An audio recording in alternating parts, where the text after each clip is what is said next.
Hey there, movie lovers, and welcome back to Fade to Fact. Today we're venturing into a magical world of sorcery, sword fights, and pint-sized heroes with Willow, 1988. Produced by George Lucas and directed by Ron Howard, Willow was one of the most ambitious fantasy films of its era. It promised an epic journey with dazzling special effects, daring battles, and a story that blended fairy tales with blockbuster spectacle.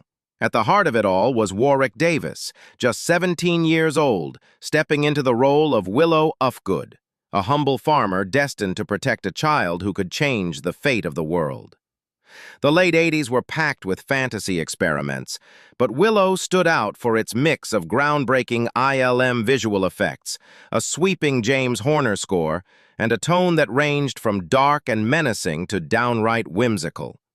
Though it didn't dominate the box office like Star Wars, it carved out a loyal fan base and became a cult favorite, inspiring novels, video games, and even a recent Disney Plus revival. But behind the enchanted landscapes and menacing villains was a production just as wild as the fantasy on screen. From risky stunts and cutting-edge morphing effects to casting surprises and production challenges, the making of Willow is filled with fascinating details. Stick around, because we're about to uncover 20 things you never knew about Willow, 1988. 1. Warwick Davis was only 17 when he played Willow. When Warwick Davis stepped into the role of Willow Ufgood, he was still just 17 years old. He had already played Wicket the Ewok in Return of the Jedi, but this was the first time he had to carry an entire film as the lead. George Lucas remembered Davis's natural screen presence and believed his charm, youthful energy, and earnestness would give the story its emotional center. Despite his age, Davis showed remarkable professionalism, working long hours on grueling shoots in remote locations. Surrounded by veteran actors, he held his own, and made Willow's transformation from farmer to hero. 2. Val Kilmer's Madmartigan almost went to another actor. Madmartigan, the dashing and unpredictable swordsman, is often cited as one of Val Kilmer's most memorable roles, but he almost didn't get the part. George Lucas and Ron Howard considered several other actors, including John Cusack, who reportedly auditioned multiple times and badly wanted the role. In the end, Kilmer's mix of charm, wild energy, and comedic timing gave him the edge. His improvisational style added layers to Madmartigan, making him both funny and heroic in equal measure. Cusack later admitted he was crushed at losing the role, but most fans agree Kilmer was the perfect choice to bring the lovable rogue to life. 3. Joanne Whaley and Val Kilmer fell in love during filming. The sparks flying between Saoirse and Madmartigan weren't just great acting, they reflected real life. Joanne Whaley and Val Kilmer fell in love while filming Willow, and their romance quickly became one of the most talked-about stories surrounding the movie. Their chemistry made their on-screen relationship more authentic, giving weight to their transition from enemies to lovers. The pair married the same year the film was released, turning their love story into a real-life Hollywood fairy tale. Although their marriage ended in divorce years later, their whirlwind romance remains one of the film's most enduring pieces of trivia. 4. George Lucas originally wanted to introduce Willow in Star Wars. Before Willow became its own fantasy adventure, George Lucas toyed with the idea of creating a small-statured hero for the Star Wars universe. He envisioned a character who would rise to greatness despite being underestimated by everyone around them. While the idea never made it into Star Wars, Lucas carried the seed of that concept into his next big fantasy project. By separating the story from space opera and placing it in a medieval-inspired world, he gave Willow Ufgood his own stage to shine. In a way, Willow is the fantasy mirror of Luke Skywalker. Ordinary at first, but destined for greatness. 5. The brownies were added to lighten the tone. The bumbling brownies, played by Kevin Pollak and Rick Overton, weren't in the earliest drafts of the script. Lucas and Howard wanted to inject more humor into the otherwise dark and intense story, so they created these pint-sized, mischievous sidekicks. Achieved through early blue-screen compositing and clever visual tricks, the Brownies added comic relief with their slapstick antics. While some critics thought their humor clashed with the darker tone, younger audiences adored them. Even today, the Brownies remain one of the quirkiest and most memorable elements of the film, balancing out the high-stakes adventure with playful silliness. 6. Warwick Davis's whole family helped out on set. Since Davis was still a teenager, his mother was required by law to accompany him on set. But it didn't stop there. His entire family often pitched in during production. His father helped with logistics, while his younger siblings sometimes stood in for background shots involving Nelwyn villagers. Having his family close by gave Warwick comfort during the demanding months of filming far from home. It also created a warm, communal feeling on set, reminding everyone that this was more than just a fantasy story. It was also a family affair. 7. The film faced harsh weather during location shoots. Much of Willow was filmed on location in England, Wales, and New Zealand, which provided breathtaking landscapes but also brutal working conditions. Cast and crew endured freezing rain, heavy mud, and unpredictable storms that delayed filming. Warwick Davis in particular struggled in the cold, since many of his costumes offered little protection. Val Kilmer later joked that some days felt like the weather itself was the villain. Despite the hardships, the natural landscapes gave the film its sweeping, mythic feel, making all the discomfort worthwhile. 8. James Horner's score elevated the film. Composer, James Horner was tasked with giving Willow its musical soul, and he delivered one of the most celebrated fantasy scores of the decade. His sweeping themes ranged from playful and light-hearted to thunderous and operatic, perfectly capturing the tone shifts of the film. Horner even reused snippets of his Willow score in later works, most famously in The Land Before Time. Many fans argue that Horner's music is one of the key reasons Willow remains so beloved, as it adds a timeless quality to the story that visuals alone couldn't achieve. 9. The groundbreaking morphing effect changed Hollywood. One of the most famous sequences in Willow features a complex transformation spell where a goat changes into an ostrich, then into a tortoise, and eventually into a woman. This scene showcased one of the earliest uses of digital morphing technology, pioneered by Industrial Light and Magic. The effect wowed audiences and opened the door for even more advanced visual effects in the 1990s, including Terminator 2 and Jurassic Park. Though the sequence looks simple today, at the time it was revolutionary, proving Willow helped push cinema into the digital age. 10. The film's budget was huge for its time. Willow had a budget of around $35 million, which was massive for a fantasy film in the late 80s. Much of this money went to the elaborate sets, large-scale battle sequences, and cutting-edge visual effects by ILM. Unfortunately, the film's box office returns didn't quite match its ambitious budget, leaving some executives disappointed. Still, its technical achievements and loyal fan base turned it into a cult classic over time.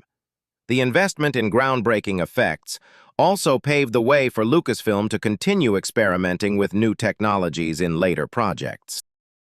11. George Lucas pitched the film for over a decade.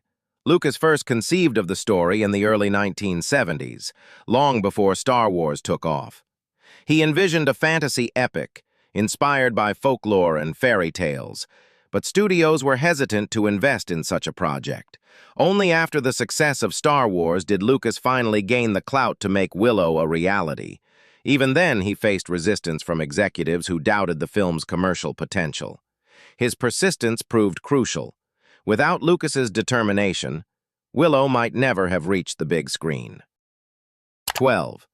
Jean Marsh returned to play another Lucasfilm villain. Fans of Willow may have felt déjà vu when they saw Jean Marsh as the evil Queen Bavmorda. That's because she had already played another Lucasfilm villain years earlier, the Wicked Witch Mombi in Return to Oz. Marsh had a gift for portraying regal yet terrifying villains, and Bavmorda became one of her most iconic roles. Her intensity on screen was matched by her professionalism off-camera, where she mentored younger cast members. Her performance gave the film a truly formidable antagonist that balanced out its whimsical tone. 13. The final battle nearly ended in disaster.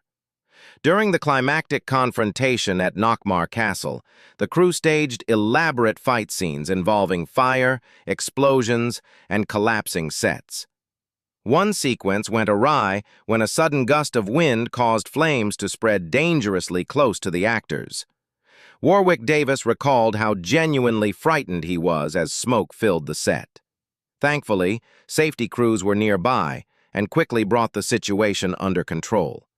The scene that made it into the final cut feels chaotic and intense, partly because, in real life, it almost was. 14. The baby Elora Danan was played by twins. The role of Elora Danan, the infant prophesied to bring down Bavmorda, was shared by twin girls, as is common practice in Hollywood to comply with child labor laws. The babies often became restless during filming, forcing the crew to improvise ways of keeping them calm. Some of the funniest moments behind the scenes involved Warwick Davis or Val Kilmer making silly faces to coax a smile from the infants. Despite the challenges, Elora became the emotional core of the story, a tiny presence driving an epic adventure. 15. Val Kilmer's Madmartigan armor was uncomfortable. While Madmartigan's armor made him look like a rugged warrior, wearing it was another story. Kilmer complained that the heavy, awkward costume made it difficult to move naturally, especially during action sequences. At one point, the armor even caused him to slip and fall during a fight scene, leaving him bruised. Despite the discomfort, Kilmer's physicality and energy came through, making Madmartigan one of the most beloved fantasy characters of the era. His struggles with the costume only highlight how much effort went into making the performance look effortless on screen. 16. Ron Howard was still proving himself as a director. By the time he directed Willow, Ron Howard had already transitioned from actor to filmmaker, but he wasn't yet the Oscar-winning director we know today. Willow was his first large-scale fantasy epic, and many in Hollywood were skeptical about whether he could handle such a massive production. Working closely with Lucas, Howard threw himself into the challenge, learning how to manage sprawling sets, complex effects, and a huge cast. The experience shaped his career, preparing him for future successes like Apollo 13 and A Beautiful Mind. 17. Willow's village was built from scratch. The Nelwyn village, where Willow lives at the beginning of the film, wasn't just a set piece dressed up on an existing location. It was completely built from scratch. The production team constructed full huts, pathways, and communal spaces so the actors could move naturally through their environment. Warwick Davis later said that having a real, functional village helped him and the other performers feel truly immersed in the world. Extras who played Nelwyns often stayed in costume between takes, making the village bustle with life even when the cameras weren't rolling. The attention to detail gave the film's opening an authenticity that grounded the fantasy in a tangible reality. 18. Warwick Davis helped shape Willow's personality.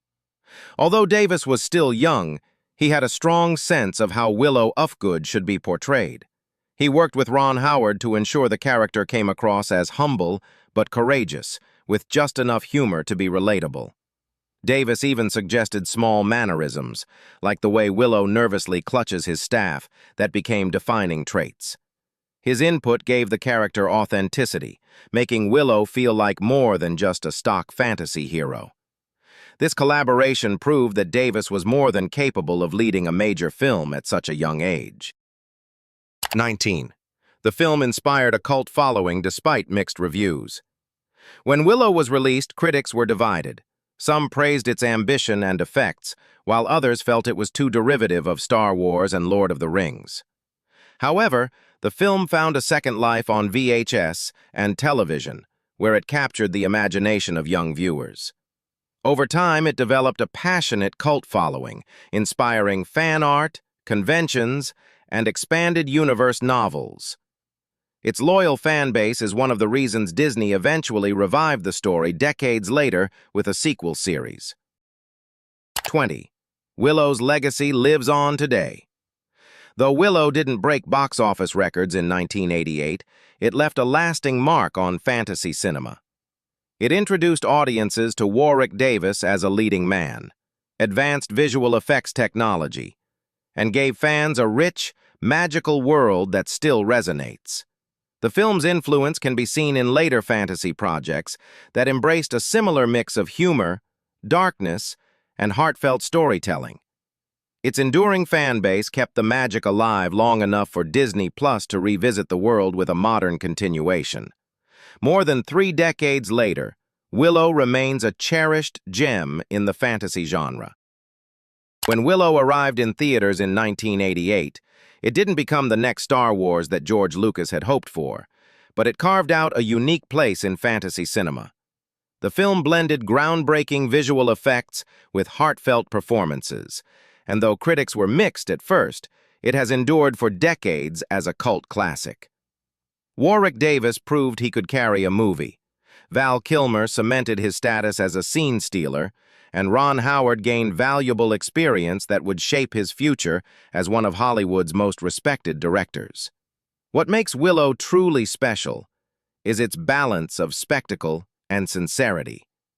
It dared to be whimsical while also tackling themes of courage, destiny, and unlikely heroes rising against impossible odds. Over time, the movie inspired books, video games, and eventually a Disney Plus revival, proving that its magic never really faded. So the next time you hear James Horner's sweeping score or see Mad Mardigan stumble his way into heroism, remember, you're not just watching a fantasy adventure. You're revisiting a piece of cinematic history. Thanks for watching, and if you enjoyed this dive into Willow, don't forget to like, subscribe, and share your favorite behind-the-scenes fact in the comments. Until next time, this is Fade to Fact, signing off.